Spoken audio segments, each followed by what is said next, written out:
Mm-hmm. And you might check with them when the work is done. Okay, great. Thank you. Thank you, Mr. Swarting.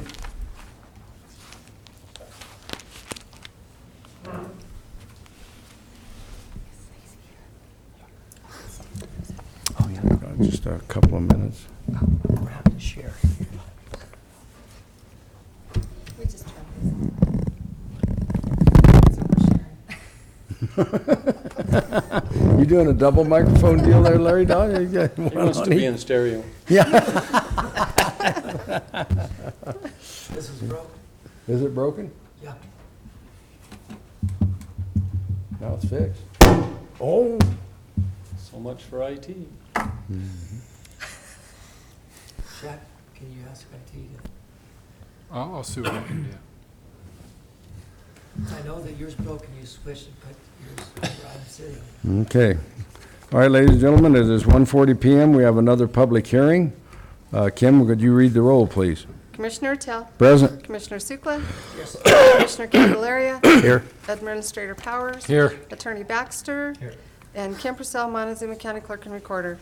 The Montezuma County Board of County Commissioners will hold a public hearing for review and determination of an AR 10-34 and AR 35 plus rezoning request and a single lot development application submitted by Tom and Karen Ritter, agent Stacy Boesch, on property located at to be determined Highway 184, Dolores, Colorado, located south of Highway 184, east of Road 27, situated in Section 7, Township 37 North, Range 16 West, N and PM.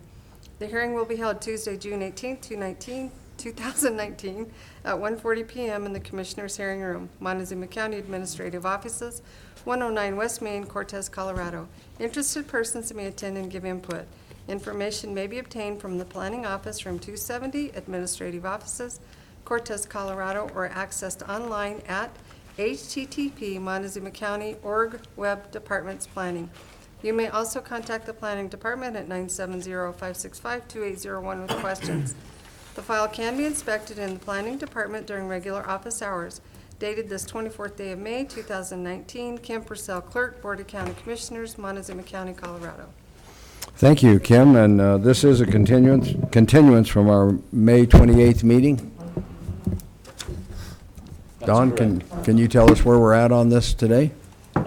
Yes, this property, it's actually already divided by County Road 25. It's property just west of Murphy. There's a 22 plus or minus acres there to the north and another 67 acres to the south of County Road 25. So he's dividing those two pieces, and he's looking to sell both properties. They live in the state of Washington, and there's no improvement. It's just Bare ground. no water Mm-hmm. as far as irrigation goes. Mm-hmm. Okay.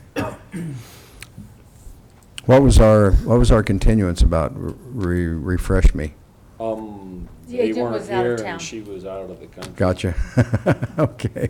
Playing Didn't- somewhere. Didn't have people present, so. How'd you get back in? My passport. Planning and zoning had no issues with this? No. No. Okay. Commissioners, do we have any discussion between us? Okay. We'll now open this to the public. Please come to the microphone and state any questions or concerns you have with this piece of property. Ellen Foster, County Road T, Dolores. I had the same issue with this split, that the buyers will be responsible for weed mitigation. I think it would be really helpful if, as part of the overview that the planning department gives for parcels in general, that they could address weed and fire mitigation. That has always typically been a Checkoff list Mhm. on their On the report. application. And On in their the report to the commissioners and the public. Okay. And it just feels very secretive not to maybe that's not the best word, not to just go through that checklist. If, for me, as a member of the public, when they go through the checklist, they say, yes, we looked at this, that, the other thing, we contacted the water department, we contacted MPI, we contacted all these entities. The fire mitigation was looked at, the weeds were looked at, and everything is okay. That gives me and the public assurance that every application is subject to the same rules, and that they've all been checked out and they've all been approved. Do you understand what I'm trying to say here? I think I do, Ellen, And and I think a lot of those issues that you bring up today rise to the surface, maybe not during the division of the property where you have the same owner. These properties haven't sold. They're just making a division in their land. When the property then, if the 24 acres or something sells, then I think all of those come into play when you have the septic tank app permit and you have somebody going in there to do some development, or upon the initiated sale of that parcel, then I think that may bring into play the things about weed and fire and all of that stuff. Who keeps track? Will these parcels be on a list at the weed department so that, or at the clerk and recorder's office when the sale happens, that someone should go check the weeds before it's built upon? Or, I mean, we don't have building permits, Yeah. so that I can answer that that wouldn't question. Oh, trigger. okay, Jane, would you please respond to? Whenever an applicant comes in and they propose this kind of thing, emails are sent to the weed department, they are sent to Firewise, and they are sent to Empire Electric and the water companies. Just upon the division of this land, so they're all notified that this property is changing its Yes. scope and it's, Everyone is notified, okay. and they are advised to comment. So if the weed department knows that there's a weed situation there, then Yes. that would be the time for Bonnie or her Yes. associates to view that She property. always and emails me back whether there is no management needed or if there are patches of whatever. Mm-hmm, And then she will go and inspect. yeah, So do I you- put those emails in the files. yeah.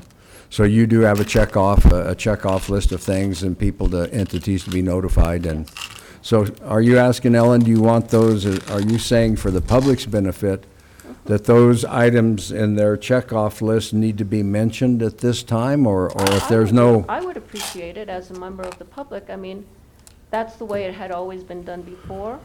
And to me, it gave me an added sense of security to know that all of those things had been done for every single application that comes before this Okay. commission. At our planning and zoning meeting in April, Yeah. Ms. Foster was there, and we had a lengthy discussion involving this particular property. Mm-hmm, This same exact discussion.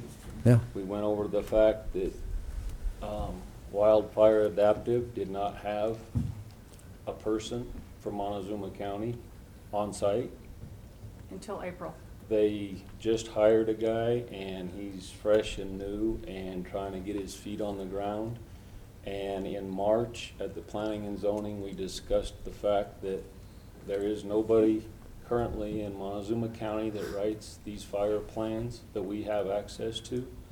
We have put out a notice in the newspaper requesting individuals that are interested in writing wildfire plans. mm-hmm, The land use code calls for a plan.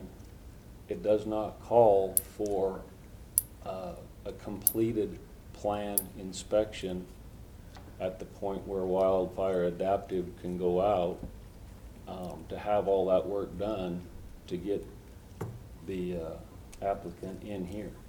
I mean, what would you do for 6 months in the wintertime? mm-hmm, nothing. I mean, nobody knows if there's a weed there or not. It's buried in the snow. Mm-hmm. So the plans can be written, but then they also have to be implemented, and then somebody has to inspect them. And I don't know what the best process is or what time frame that would be. Obviously, weeds last year are nothing like this year. So it's- even it's- if you aren't dividing property, who's taking care of them? The owner, which, just because they're dividing them, they're still the owner, so they're still responsible for those two pieces of property. So I think the way I look at it, looking at the application, the weed plan is in process. However, like you said, this year is going to be different from last year. It is still their responsibility as the owner. Still the owner's responsibility. Correct, because until a sale happens, it doesn't transfer title. So Okay, it's so I guess still, that was my sticking point there, was that at the time that the subdivision is approved, it becomes the buyer's responsibility. well, sure, because But then you are the owner buyer, is you still own the in property. possession of the property. And even if a waiver for the fire mitigation has been signed by the applicant and directional pictures are provided, that waiver does not state that it just says, no, they don't have to do anything. They still have to do zones 1, 2, and 3. Sure. They still have to mitigate, even with that waiver. And upon approval of the subdivision, doesn't relinquish their responsibility. Ability. Correct. Upon sale of the land, Then that, transfers. yeah, that responsibility transfers to the new owner. To the new owner. Okay, Does that thank you. get you answered, pretty much? Okay. Yep. All right. Anybody else from the public wish to comment? If not, we'll close this public hearing. Commissioners, any other discussion? I have none. So I would move that we approve the AR 10-34 and AR 35 plus rezoning request for a single lot development application submitted by Tom and Karen Ritter, Agent Stacy Boesch, on property located to be determined Highway 184, Dolores, Colorado. Second. It's been moved and seconded to approve the AR 10-34 and AR 35 plus rezoning request and a single lot development application submitted by Tom and Karen Ritter, Agent Stacy Boesch, on property located at TBD Highway 184, Dolores, Colorado. All in favor? Aye. Aye. Aye. Okay. And close? I'll close this public hearing.